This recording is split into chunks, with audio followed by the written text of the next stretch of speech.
नमस्कार, स्वागत है आपका इस कार्यक्रम में। एक तरफ सरकारी जो कंपनियाँ हैं, वो 130% का मुनाफ़ा कमा रही हैं, वहीं दूसरी तरफ सरकार जो है पेट्रोलियम पदार्थों की यानी कि पेट्रोल और डीज़ल की कीमतें 10 दिनों में 4 बार बढ़ा चुकी है।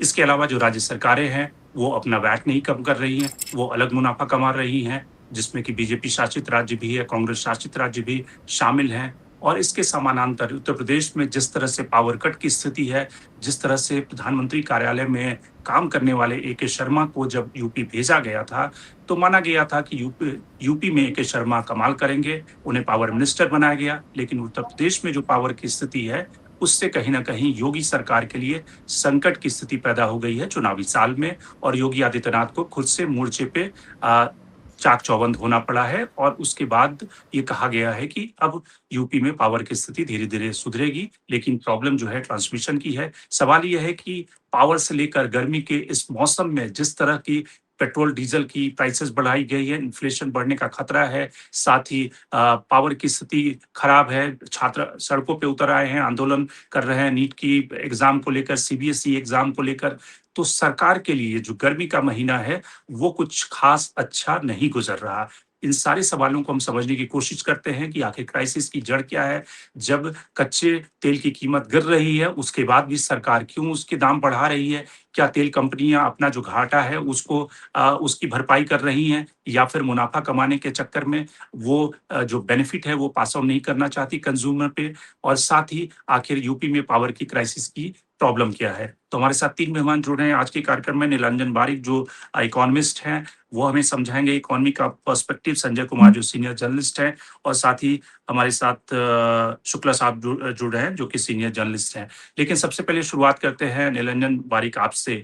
जो ये विपक्ष और अपोज़िशन आरोप लगा रहा है जो राहुल गांधी ने कहा है कि महँगाई मानो जो है वो फिर से उन्होंने हमला किया है। कांग्रेस की प्रेस कॉन्फ्रेंस में कहा गया कि 130% की ज़्यादा कमाई तेल कंपनियों ने किया है और उसके बाद भी कच्चे तेल की कीमत 8% गिर गई है, लेकिन सरकार ने पेट्रोल डीज़ल की प्राइसेज़ 10 दिनों में 4 बार बढ़ा दी है। तो इसके पीछे का कारण क्या है? क्या पेट्रो कंपनियाँ जो हैं, सरकारी कंपनियाँ अपना घाटा पिछले क्वार्टर का पूरा कर रही है? पिछले क्वार्टर में तो मुनाफ़ा हुआ, लेकिन उसके बाद जो घाटा हो रहा है, उसकी भरपाई कर रही हैं या फिर पिछले दिनों जो मुनाफ़ा हुआ, उसको पास ऑन नहीं करना चाह रही है? सरकार की तरफ से जयशंकर ने कहा कि बाकी दुनिया में तो 10 से 20% प्राइसेज़ बढ़ गए हैं, भारत में तो सिर्फ 10% बढ़ाया है। तो एक्चुअल सही कारण क्या है? देखिए ये तो बिकॉज हमारा जो price of oil and diesel है, जो पेट्रोलियम प्रोडक्ट है, that is what we are calling market linked. आप जो बोल रहे हैं पिछले साल शायद ज्यादा मुनाफा कमाया होगा, बट द थिंग इज पिछले साल जो हो गया अभी जो, because if you are seeing the पिछले साल ऑयल का कीमत था अराउंड $64 पर बैरल। अभी वो बढ़ के हो गया around $115 per barrel. Now, it is very pertinent on part of the oil marketing companies to increase the price. अगर प्राइस इंक्रीज नहीं होता है तो जो उसका जो जितना भी नुकसान होगा, that is not going to be good for the government as well as for the economy as a whole. Uh, अगर आप बाकी सब देशों में देख लीजिए, जैसे पाकिस्तान हो गया, फिलीपींस हो गया, थाईलैंड हो गया, श्रीलंका हो गया, हर जगह price of petrol has increase in the tune of anything between 20 to 25%। Comparison to that हमारा भारत में उतना इंक्रीज नहीं हुआ है अभी तक। uh, हालांकि 4 बार government has already increase, but if I were to compare the increase in price in India vis-a-vis this other countries, जिनका नाम अभी अभी बोला हूं, I think compared to other countries, हमारा अभी भी as of today, the increase in price has been not that much. अभी गवर्नमेंट के पास उतना ऑप्शन भी नहीं है, because government is trying to work on a path of fiscal consolidation. अगर ये भर्तुकी या सब्सिडी गवर्नमेंट देना चाहता है, the only way the government can give is by reducing the excise duty. आपको maybe you know about this, the landed price of petroleum and diesel, उसके ऊपर almost 98% state VAT और सेंट्रल एक्साइज जुड़ा के जो दाम निकल के आता है, that is something which is paid by the common man like you and me. But government in the very beginning of the, I think in the month of April, they have reduced the excise. Abhi, when I say government, I'm talking of the central government. State government, none of the state government has reduced their portion of the VAT.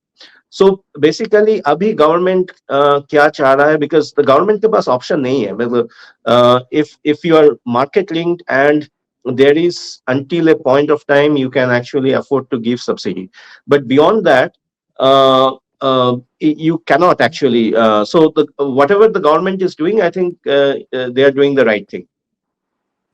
Okay, Sunil ji, आपको लगता है कि जो निरंजन जी कह रहे हैं कि जो सरकार के पास जो ऑप्शन है, एक तो जिस तरह से दुनिया में तेल की कीमतें महंगी हो गई है, तेल की वैसे ही क्राइसिस है, तो उसमें जो गवर्नमेंट के पास ऑप्शन है उसमें बेस्ट ऑप्शन वो एक्सप्लोर कर रही है, ये आपको लगता है कि राइट आंसर है, या फिर आपको लगता है कि सरकार के पास कोई ऐसी फाइनेंशियल क्राइसिस नहीं है, एनर्जी की क्राइसिस भले हो सकती है, सरकार इसको सब्सिडी के जरिए बेल आउट कर सकती है? दूसरा, जो राज्य सरकारें हैं, अगर सरकार को एक ट्रेंड सेट करना है तो कम से कम जो बीजेपी की सरकारें हैं वो तो अपना वैट कम कर लेना, जिससे कि कॉमन मैन को वो पास हो सके उसका बेनिफिट. तो बीजेपी की सरकारें भी वैट नहीं कम कर रही है, कांग्रेस की सरकारें भी वैट नहीं कम कर रही है, और एंड में कॉमन मैन है वो पिस रहा है. धन्यवाद रमेश जी. नहीं, मैं इस बात से सहमत नहीं हूं कि सरकार के पास जो सर्वोत्तम विकल्प है उसका उपयोग कर रही है. सरकार के पास यह विकल्प है कि वह दुनिया के में जहां पे सस्ते दरों पर तेल उपलब्ध है वो खरीद ले. क्यों नहीं खरीद पाई? वो महंगी कीमत पर तेल खरीदने के लिए क्यों मजबूर है? जब उसको सस्ते दरों पर रसिया से तेल मिल रहा था तो उसने खरीदना क्यों बंद कर दिया? 2019 से ही उसने ईरान से तेल खरीदना क्यों बंद कर दिया? क्या विकल्प उसके पास नहीं था, या किसके दबाव में किया? देश का आम आदमी नागरिक कह रहा था कि नहीं, आप यहां से तेल मत खरीदिए, या कोई इस तरह की रिपोर्ट थी कि जो तेल वहां से आ रहा है उसकी गुणवत्ता ठीक नहीं है? दूसरी चीज कि अगर आपके पास तेल की कीमतें बढ़ रही हैं, मार्केट लिंक्ड है, बिल्कुल मान लिया मैंने मार्केट लिंक्ड है, तो यह मार्केट लिंक्ड कोरोना काल में क्यों नहीं था? उस समय तो इतने $115 पर बैरल कीमत नहीं थी. लेकिन क्या उस दौर में जब $25, $30, $35 का तेल क्रूड ऑयल मिल रहा था तो उसकी राहत हमको मिली क्या? उसमें बाजार लिंक नहीं था. वो जिस समय यह तेल की कीमत ₹64, ₹65 पर बैरल कीमत क्रूड ऑयल की थी, तो क्या उसकी राहत हमको मिली?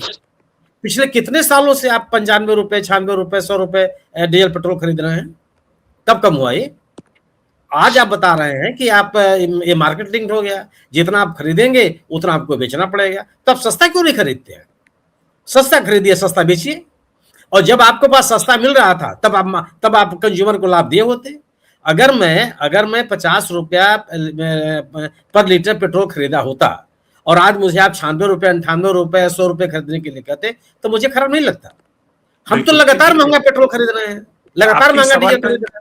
आपके इस सवाल का निरंजन जी से जवाब ले लेते हैं. निरंजन जी, सवाल यही है कि जो लोग सवाल उठा रहे हैं कि जब सस्ती दरें थी तब तो आपने उसका बेनिफिट कंज्यूमर को पास नहीं किया, तब तो आपने दरें घटाई नहीं, और आप जब महंगा खरीद रहे हैं तो कह रहे हैं कि महंगा है इसलिए हमें कीमत बढ़ानी पड़ेगी.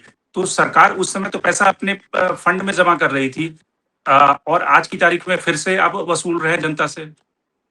नो, ये शुक्ला जी जो बात किया ये एकदम परफेक्टली फाइन है. बिकॉज अगर ऑयल मार्केटिंग कंपनी का प्राइसिंग स्ट्रेटेजी आप देखते हो जो गवर्नमेंट के ऊपर है, basically it's asymmetric in the sense that जब ग्लोबल ऑयल प्राइस का दाम बढ़ता है, they actually increase the price, not the other way around like what he was mentioning.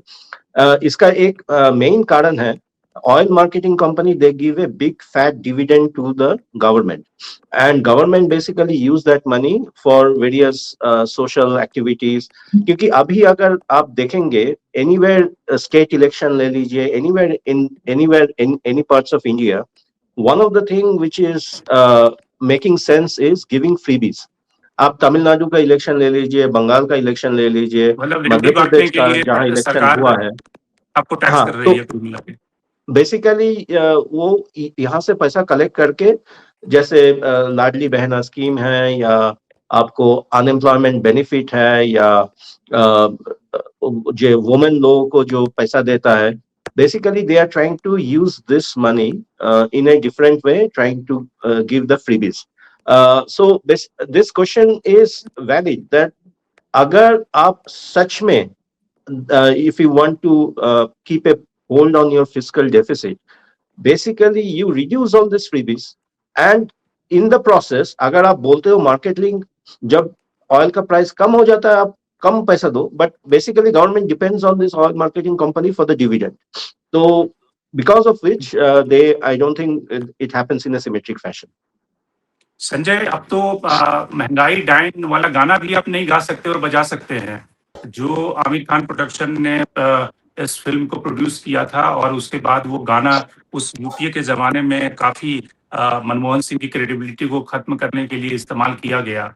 अब जो उस प्रोडक्शन ने अपनी सोशल मीडिया हैंडल से ही उसको हटा दिया है, और जो स्थिति है कि आप उस गाने को भी नहीं गा सकते, कॉकरोच पार्टी का सोशल मीडिया हैंडल बैन कर दिया जाता है। तो आखिर में जो जनता अपने गुस्से का इजहार अगर किसी फॉर्म में करना चाहती है, बिजली मिल नहीं रही है, पेट्रोल डीजल की कीमत ऑलरेडी महंगा है, वो खरीद नहीं सकते आप, या फिर कितना भरवाएं, हर दिन आपको सोच के खरीदना पड़ेगा। इसके अलावा जो बच्चे एग्जाम देने जा रहे हैं उनका पेपर लीक हो जाता है, कोई बच्चा सीबीएसई का जिसने एग्जाम दिया उसकी आंसर शीट ही चेंज कर दी गई, उसको पाकिस्तानी बोल दिया जाता है। तो किस तरह की व्यवस्था में हम जी रहे हैं?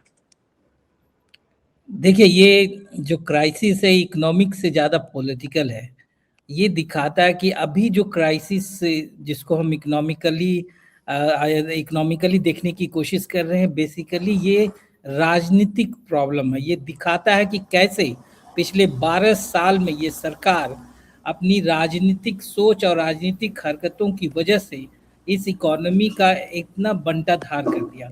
देखिए, ये आप बताइए 12 साल में इन्होंने आम आदमी के हाथ में दिया क्या? क्या परचेजिंग कैपेसिटी आम आदमी का बढ़ा? क्या आम आदमी के हाथ में एक्स्ट्रा पैसा था जिससे वो मार्केट में इन्वेस्ट करते और मार्केट आगे बढ़ता? क्या इन्होंने कोई ऐसा स्कीम लाया? नहीं। आप देखिए, चाहे कोरोना के समय से पहले हो, कोरोना के बाद हो, या कोरोना के समय हो, आप देखिए हमेशा सरकार ने आम आदमी पे ही प्रेशर डाला है। कोरोना के पहले आपने डिमोनेटाइजेशन के समय ऐसा हालत कर दिया कि जो आदमी जो हर एक आदमी के पास कम से कम एक लेवरेज था, एक जो कुशन था, उसको आपने खत्म कर दिया। जब ये कोरोना आया तो कोरोना के समय आपने कोई इंसेंटिव लोगों को नहीं दिया, बजाय पूरा इंडस्ट्रीज बंद हो गए, ये हो गए, सरकार की तरफ से कोई इंसेंटिव्स नहीं। एज अ रिजल्ट आम आदमी के पास जो भी पैसा था वो खत्म हुआ। उसके बाद आपके जितने भी आर्थिक नीतियां रहीं, जीएसटी से लेकर और जितने भी आर्थिक नीतियां रही, ये बोझ ही बनी आम आदमी के लिए। आम आदमी के लिए आपने कुछ ऐसा नहीं किया जिससे आम आदमी फलता फूलता। दूसरी तरफ इनका राजनीति इनकी रही डाइवर्जन की।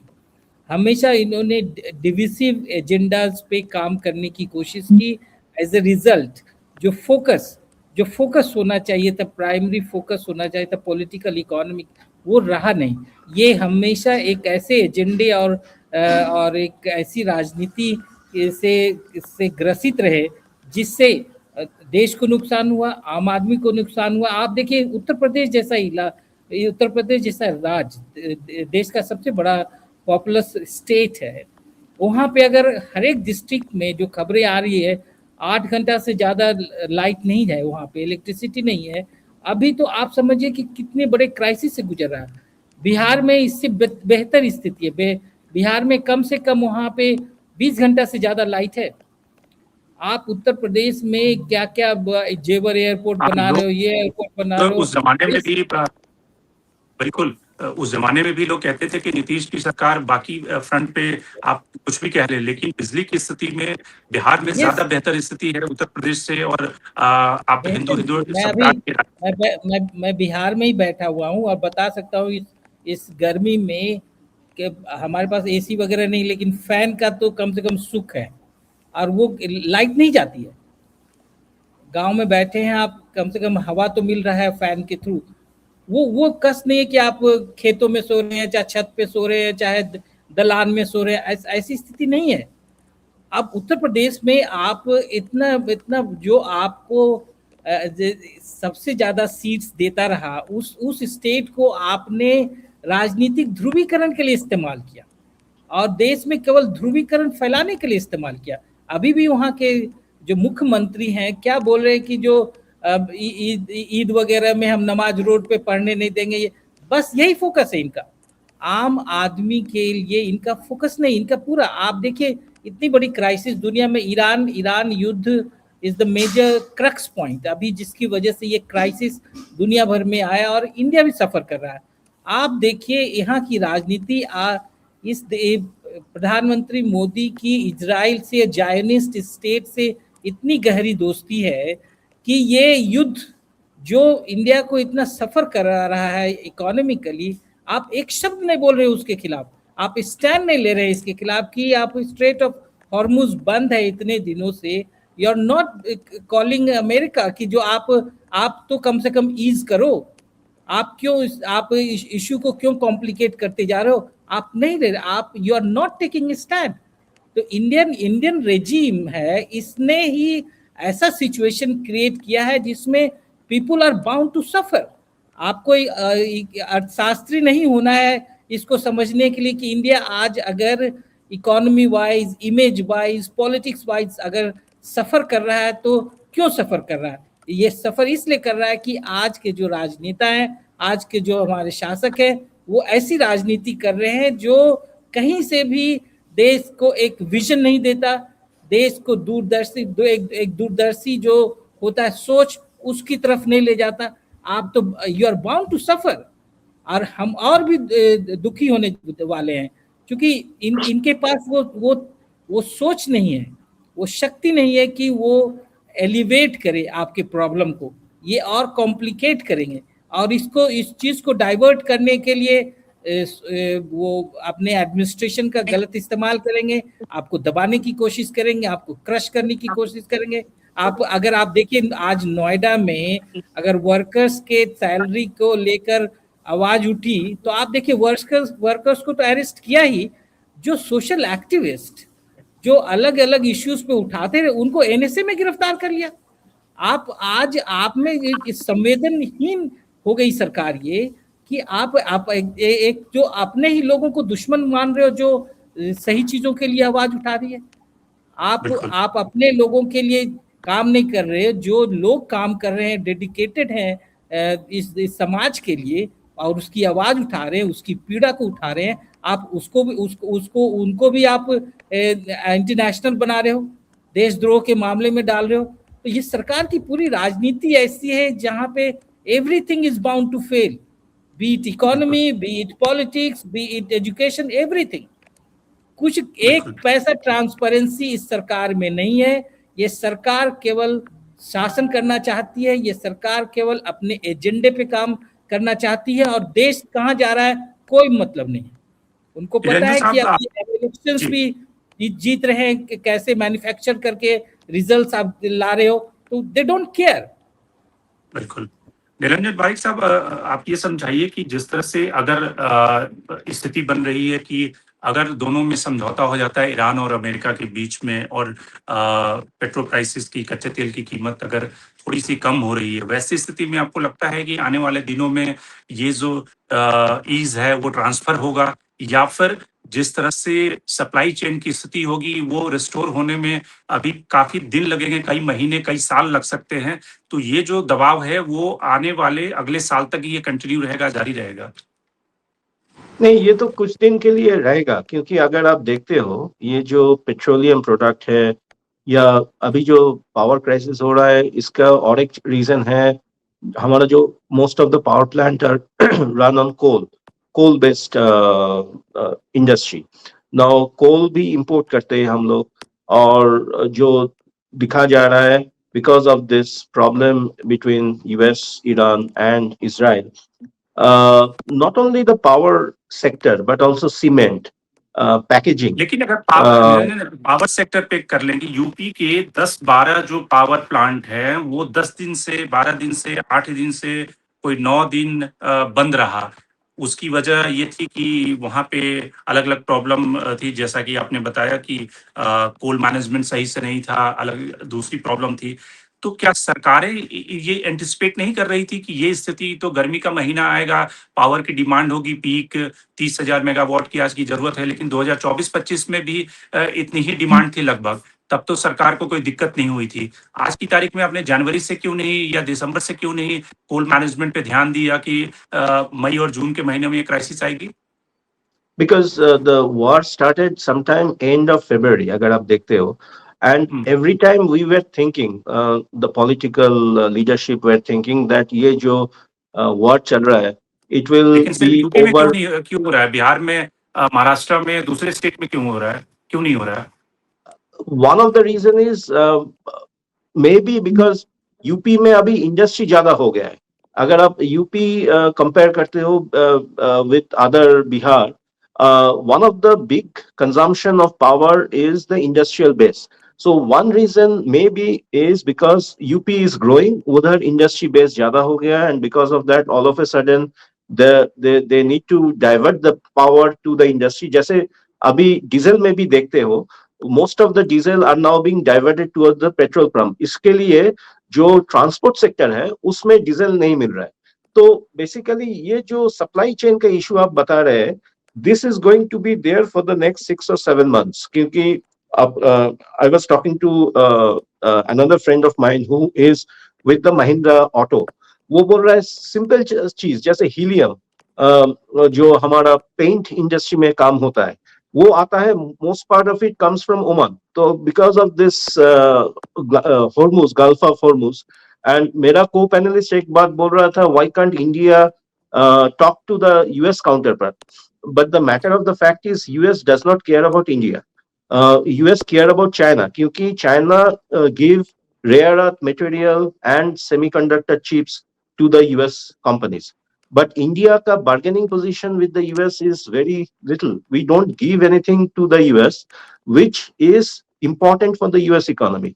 So it's more like they don't care. They just don't give a damn to what, even if Prime Minister Modi were to tell to Trump that boss, ye Hormuz wala situation aap theek kar lo, I don't think he care less, you know. So basically we have to live with the realistic geopolitical scenario, which is basically trying to see, जैसे अभी I think we have got a bargain saying that we still can buy oil from Russia, you know, for some reason US has agreed, and the one of the reason is Reliance has now setting up a refined petroleum thing in Texas. So behind the scene कुछ negotiation हुआ है. So basically it's more like a Trump is a businessman. You have to give him to get something from him, you know. So it's not only politics but business also playing a role. But unfortunately India is a too small a player for the US, for US to pay heed to what India is. And not only India, आप Europe को देखिए, पूरा Europe is now into going into depression because उसका gas नहीं मिल रहा है, उसका oil नहीं मिल रहा है, and वहां तो रशिया यूक्रेन वॉर चल रहा है, you know. So if Trump is not paying heed to the NATO members, which is Europe, we must be living in fool's paradise to understand that Trump will pay heed to our if Modi tells something to Trump. तो वो होने वाला नहीं है. But the thing is, given this scenario, how the best we can adjust. And one of the thing through which we can adjust is you let the market play, in the sense that price itna zyada ho jaye that people on their own start consuming less of petrol, start consuming less of diesel, and that will, I think, over a period of time settle down, which is around, I'm hoping that kal ya parsu or maybe within this week there will be some ceasefire agreement being reached between Iran and US. Agar wo hota hai, so maybe over the next 5 or 6 months a thing should settle down. But regarding the price coming down, I don't think that is going to happen. Abhi jo elevated position mein price hai, that will continue in the petrol and diesel sector. Sunil Shukla ji, ये जो बारिक साहब ने बहुत ही साफ तौर से समझाया कि भाई आप ट्रम्प के साथ कितना भी हावड़ी कर लो, वो सब अपने मुगालते के लिए अच्छी बात है, और इंडियन जो कंज्यूमर है या इलेक्टोरेट है, जो जनता है, उसको सपना दिखाने के लिए, आप उसको एक अलग मुगालते में रखने के लिए वो सब बातें अच्छी है। लेकिन जो अगर पावर की स्थिति है यूपी में, उसकी बात करें तो कई सारे वहाँ पे राज्य विद्युत उपभोक्ता परिषद के कोई अवधेश वर्मा जी हैं, उन्होंने ये कहा है कि पावर प्रोडक्शन में दिक्कत नहीं है, डिस्ट्रीब्यूशन और ट्रांसमिशन में जो प्रॉब्लम है यूपी की, उसकी वजह से वहाँ पे 4 घंटे, 6 घंटे, 8 घंटे पावर नहीं आ रही है, क्योंकि सड़े हुए पहले के पुराने सारे ट्रांसमिशन लाइनें हैं, वहाँ पे कॉन्ट्रैक्ट पे कर्मचारी भर्ती किए जाते हैं, जिसको बाद में रिन्यू नहीं किया जाता। तो अलग-अलग जो प्रॉब्लम है, जिसको कि सरकार एड्रेस नहीं कर पाई, जिसकी वजह से ये सारी प्रॉब्लम है। तो हमें ये समझ नहीं आता कि सरकारों को जब ये पता है कि गर्मी आने वाली है, गर्मी में पावर की डिमांड ज़्यादा होगी, उसके बाद भी सरकारें सोई रहती है, या आपको लगता है कि ये ए.के. शर्मा को फँसाने के लिए योगी की चाल है, और बाद में ए.के. शर्मा अब उनको जूते पड़ रहे हैं, तो अब योगी जी आए हैं कि भाई वो लगातार बैठक ले रहे हैं, और उन्होंने ए.के. शर्मा को भी कहा कि भाई जाके देखो। तो एक तरह से ये नैरेटिव बिल्डिंग और दिल्ली और जो लखनऊ के बीच में पावर स्ट्रगल है, उसकी चपेट में जनता पिस रही है। जिसका भी संघर्ष हो, जनता तो पिसी रही है ना। और दूसरी चीज आप देखिए, जो उत्तर प्रदेश में विद्युत की स्थिति है, यह केवल इंफ्रास्ट्रक्चर की कमियां हैं। अब आप ये सोचिए कि जो 132 किलोवाट के सब स्टेशन हैं, उनकी जो कार्यशील क्षमता है वो मांग के अनुकूल नहीं है, जितने उनको सप्लाई ट्रांसमिशन का सप्लाई करनी पड़ती है बिजली की। ये कौन दूर करेगा? जो आपने केबल लगा रखे हैं, तार बिछा रखे हैं, एक फोटो वायरल हो गया कि किसी उसमें सब स्टेशन में उसको कूलर से ठंडा किया जा रहा है, ताकि सब स्टेशन ही आग न पकड़ ले, उसमें आग न लग जाए। और स्थिति ट्रांसफार्मर की स्थिति है कि ट्रांसफार्मर की जो लोड है, क्षमता है, वो मांग के अनुकूल कम है। जो वायर लगे हुए हैं, केबल्स लगे हुए हैं, जब पीक आवर होता है तो उनकी वो क्षमता नहीं रह जाती पारेषण की, वो जल जाते हैं। तो ये एक दिन की बात तो नहीं है। और प्रत्येक गर्मी में बिजली की मांग बढ़ती है, प्रत्येक गर्मी में। ऐसा तो है नहीं कि इस गर्मी में बढ़ गई और पिछली गर्मी में बहुत ठंडा ठंडा माहौल था, उससे ही मांग बढ़ी हुई थी। और अगर आप बात कीजिए, जो आपके पास जो जितने कंज्यूमर है, 3 करोड़ से ज्यादा कंज्यूमर है, लगभग 3 करोड़ 73 लाख के आसपास आपके पास कंज्यूमर है, और इनके जो लोड क्षमता है वह 8 करोड़ या 8.5 करोड़ के आसपास है किलोवाट की। अब प्रश्न इस बात का है कि अगर यह सामान्य स्थितियों में, अब आपको सामान्य दिनों में क्या लगता है कि जो कंज्यूमर है उसके पास जो स्वीकृत लोड है उसका उपयोग आमतौर पर नहीं करता। थोड़े बल्ब जल रहे हैं, थोड़ा कुछ काम हो रहा है, थोड़ा कुछ काम हो रहा है, तो उसकी पूरा लोड जो है वो कंज्यूम नहीं करता है। लेकिन गर्मी के दिनों में जो मैक्सिमम उसका लोड सैंक्शन है उसका उपयोग करने लगता है। उस घर में पंखे चल रहे हैं, एसी चल रहे हैं, कूलर चल रहे हैं, तमाम चीजें चलती रहती हैं, तो पता चला कि लोड बढ़ गया। उस लोड को मीट आउट करने की क्षमता के पास नहीं है। दूसरी चीज, क्या जो नेशनल ग्रिड है उससे बिजली नहीं है क्या? जिस बिहार की बात कर रहे हैं, जिस महाराष्ट्र की बात कर रहे हैं, वो बिजली पैदा कर रहे हैं, वो भी नेशनल ग्रिड से खरीद रहे हैं। उत्तर प्रदेश को नहीं खरीद पा रहा है, क्यों? एक एक पन्ने के विज्ञापन आप छापेंगे, बड़ी बड़ी रैलियों के लिए आपके पास पैसा है, लोगों के पास फ्री बीज देने के लिए आपके पास पैसा है, मंदिर का कॉरिडोर बनाने के लिए आपके पैसा है, तो फिर आपके पास बिजली खरीदने का पैसा नहीं बचेगा। अपने पैसे से एक ही काम कर सकते हैं आप, चाहे आप अपने बच्चों को पढ़ा लें और या मटर गश्ती कर लें, दोनों काम एक साथ नहीं कर सकते। आपकी आय निश्चित है, उस आय में की प्राथमिकताएं आपको तय करनी पड़ेंगी। उत्तर प्रदेश की सरकार ने अपनी प्राथमिकताएं तय कर ली है कि वह मंदिर का कॉरिडोर बनाएगी।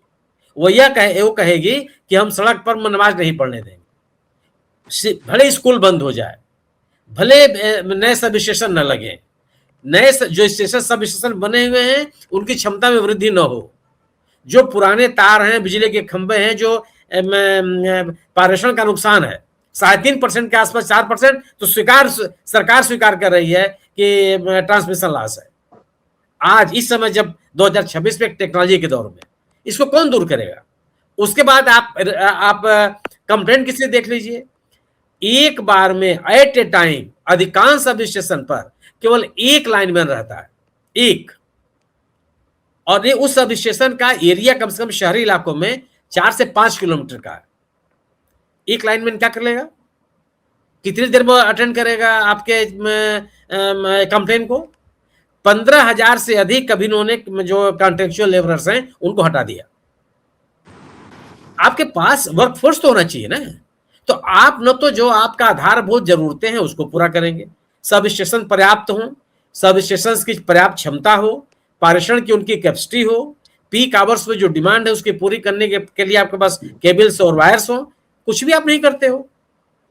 आप यह बहुत लंबा अभियान चला कि केबल्स को अंडरग्राउंड कर देंगे। क्या स्थिति है?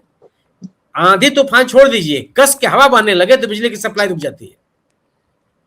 आप जो चीजें आवश्यक हैं उन चीजों को पूरा किए बगैर आप लोगों की जरूरतें नहीं पूरी कर सकते, संभव नहीं है। आप दावा करें कि मैं आप ये अधिकांश राज्यों की स्थिति है कि जो अपने जरूरत के हिसाब से उनका बिजली का उत्पादन नहीं होता, वो बिजली खरीदते हैं नेशनल ग्रिड से। आप भी खरीद लीजिए, क्यों नहीं खरीद रहे हैं आप? तो आप अपनी समस्याओं को आम आदमी के ऊपर झोंक रहे हैं, जो काम आप पेट्रोल और डीजल में कर रहे हैं। पेट्रोल डीजल, अब मैं अभी बात कही नीलांजन जी ने कि नाटो देशों को भी नहीं सुन रहा है ट्रंप, नहीं सुन रहा है, लेकिन वो बोल तो रहे हैं, वो कह तो रहे हैं कि नहीं हम आपकी बात से सहमत नहीं है, वो कह रहे हैं कि हम आपकी नीतियों से सहमत नहीं है। आप क्या कर रहे हैं? आपने कुछ ही बोला क्या? अभी मार्क रूबियो ने कहा कि आने वाले 5 वर्षों में $5,000 बिलियन का व्यापार हम कर लेंगे। आपने कहा, आप एक बार भी कह रहे हैं कि हमको इसकी जरूरत है कि नहीं है? वो कह रहा है कि आपको मक्का भी खरीदना पड़ेगा, आपको डेयरी प्रोडक्ट भी खरीदना पड़ेंगे, जो स्टेटमेंट आया अभी। कोई प्रतिक्रिया आपने दी? आप अगर आप नाटो देशों को इसी ट्रंप ने कहा कि आप इस खाड़ी के देश के लड़ाई में शामिल हो जाइए, उन्होंने मना कर दिया। उन्होंने उनके जो लड़ाकू विमान थे उतरने की अनुमति नहीं दी। आपने क्या किया? आप अपनी स्थिति आपने इस कदर बना दी कि भारतीय नागरिक मजबूर हो गया इन्हीं दुश्वारियों में फंसे होने के।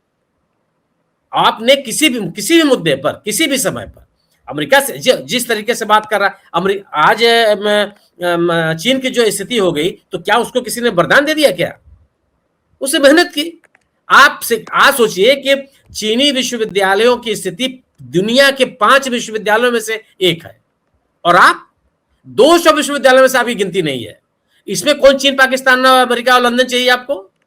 शिक्षा को बढ़ावा देने में क्या जरूरत है भाई? आप क्यों नहीं प्रयास कर सकते हैं? एक दशक से क्या कर रहे हैं? अगर आप एक विचारधारा विशेष के लोगों को हर जगह प्रायोजित करने का प्रयास करेंगे तो 200 नहीं 500 विश्वविद्यालयों में आपकी गिनती नहीं होगी। अगर आप मेरिट की अनदेखी करेंगे तो, और अगर आप शिक्षा की अनदेखी करेंगे तो R&D में आपकी स्थिति हो जाएगी। और जब R&D में आप पिछड़ते चले जाएंगे, दुनिया में आपकी कोई कहीं मांग नहीं रह जाएगी, किसी चीज की मांग नहीं रहेगी। पिछले एक दशक में इस देश में कोई भी ऐसी चीज का उत्पादन हुआ है जिसके दुनिया में मांग हो कि नहीं वह चीज तो केवल भारत में मिलेगी। कोई प्रयास किया क्या आपने? तो आप शिक्षा की स्थिति वही, पेट्रोलियम की स्थिति वही। आप अभी नीलांजन जी ने कहा कि उत्तर प्रदेश में उद्योग बढ़ गए। नीलांजन जी बता दें कहां बढ़ गए हैं? मैं तो आप लखनऊ के आसपास, नोएडा, जो भी इंडस्ट्रियल एरिया है, तो कौन सा नया उद्योग आ गया?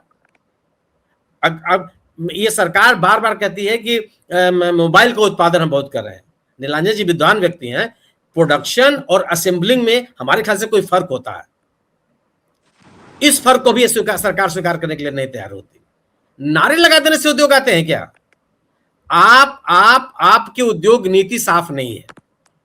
आप एक उद्योगपति को प्रमोट कर रहे हैं, संरक्षण दे रहे हैं, अन्य उद्योगपतियों से उनके उद्योग छीन करके उसको समर्पित कर दे रहे हैं। कौन उद्योगपति आएगा आपके पास और क्यों आएगा? अगर आपके पास उद्योग आ रहे होते, उद्योगपतियों का आप में रुचि होती, तो FDI क्यों नहीं बढ़ती आपकी? लोग जो विदेशी निवेशक है आपसे पैसा निकाल के क्यों लेके चला जा रहा है? आपके बाजार से निकासी बढ़ती क्यों चली जा रही है? ये अनायास है, इसका कोई कारण नहीं होता। क्या आपकी आर्थिक नीतियां इसके लिए जिम्मेदार नहीं है? आपने एक तरीका निकाल लिया। 28 फरवरी को खाड़ी के इलाके में लड़ाई शुरू हो गई, दुनिया में आफत आ गई, भारत में आफत आ गई। पिछले 10 सालों से जो आपने नीतिगत फैसलों से कबाड़ा किया इस देश को, उसको आप स्वीकार करने के लिए नहीं तैयार है। खाड़ी देश की आड़ में आप छिपना चाहते हैं। ये संभव नहीं है। बिल्कुल। आपको स्वीकार करना पड़ेगा कि सरकार की नीतियों ने देश को इस दशा में पहुंचा दिया, जहां बाजार में मांग नहीं है, आदमी की क्रय शक्ति नहीं। आप बता दीजिए ना, आप अनऑर्गेनाइज सेक्टर को छोड़ दीजिए, नीलांजन जी विद्वान व्यक्ति हैं, बता दें कि ऑर्गेनाइज सेक्टर में पिछले 10 वर्षों में कितनी वेतन की वृद्धि हुई है, कितने लोगों का पैसा बढ़ा है। अगर आपके पास आमदनी नहीं बढ़ेगी तो कौन सा बाजार में मांग बढ़ जाएगी। जो आप और सोचिए, अब हम और आप सामान्य किस्म से बात कर लीजिए। आप एक रिक्शा वाले से पूछिए कि दिन भर में उसके पास कितनी सवारी मिलती है, कितने लोगों को उठाता है। एक टैक्सी चलाने वाले से पूछिए कि वो कितने घंटे अपनी गाड़ी को चला पाता है, कितनी सवारियां उसको मिलती हैं। तब आपको पता चलेगा कि देश की अर्थव्यवस्था कहां पहुंची है। बैठा रहता है चिलचिलाती धूप पे रिक्शा वाला, एक आदमी नहीं मिलता उसे, जेब में किसी के पास पैसा नहीं है, पैदल चल देगा, कुछ दूरी तय कर लेगा, रिक्शा वाले को कोई सवारी नहीं मिलेगी। बाजार में मांग को बढ़ाए बगैर, प्रति व्यक्ति आय को बढ़ाए बगैर, प्रति व्यक्ति क्रय शक्ति को बढ़ाए बगैर, पूंजी में निवेश को बढ़ाए बगैर आप अर्थव्यवस्था ठीक नहीं कर सकते। अंतर्राष्ट्रीय मार्केट में अपनी कीमत आप शिक्षा के बदौलत बढ़ा सकते हैं, तकनीक के बदौलत बढ़ा सकते हैं। इसके लिए आपको मेरिट का सम्मान करना पड़ेगा, जिसके लिए आप तैयार नहीं है। अपनी नीतियों के विफलताओं को इस सरकार को स्वीकार करना पड़ेगा और विद्वानों को, जानकार विद्वानों को बात कहनी पड़ेगी कि स्थितियां नहीं, सरकार की नीतियां जिम्मेदार है जिससे इस दुर्दशा में हम पहुंच गए हैं। जी बिल्कुल। तो कुल मिलाकर जो बड़ी बात यह है कि महंगाई के बढ़ने से आम जनता उसका खामियाजा भुगत रही है, क्योंकि तेल की कीमतें जितना बढ़ेंगी उतना महंगाई पे उसका असर होगा। और साथ ही जिस तरह से गर्मी के दिनों में पावर कट की स्थिति है, जब ए.के. शर्मा से एक इलाके में जनता ने पूछा तो उन्होंने कहा कि जय श्री राम का नारा लगाओ। तो यानी कि जनता को जय श्री राम के नारे के साथ दिन गुजारने होंगे, या सरकार पावर कट की स्थिति जो है, ट्रांसमिशन की जो प्रॉब्लम है उसको भी दूर करेगी। ये सारे बड़े सवाल हैं। तो आज के कार्यक्रम में इतना ही। हमारे साथ निरंजन बाइट साहब जुड़े, आपका बहुत बहुत धन्यवाद। संजय आप जुड़े, आपका बहुत बहुत धन्यवाद। और शुक्ला जी आपका भी बहुत बहुत धन्यवाद आज के कार्यक्रम में जुड़ने के लिए। देश और दुनिया की बाकी खबरों के लिए आप बने रहिए डायलॉग के साथ।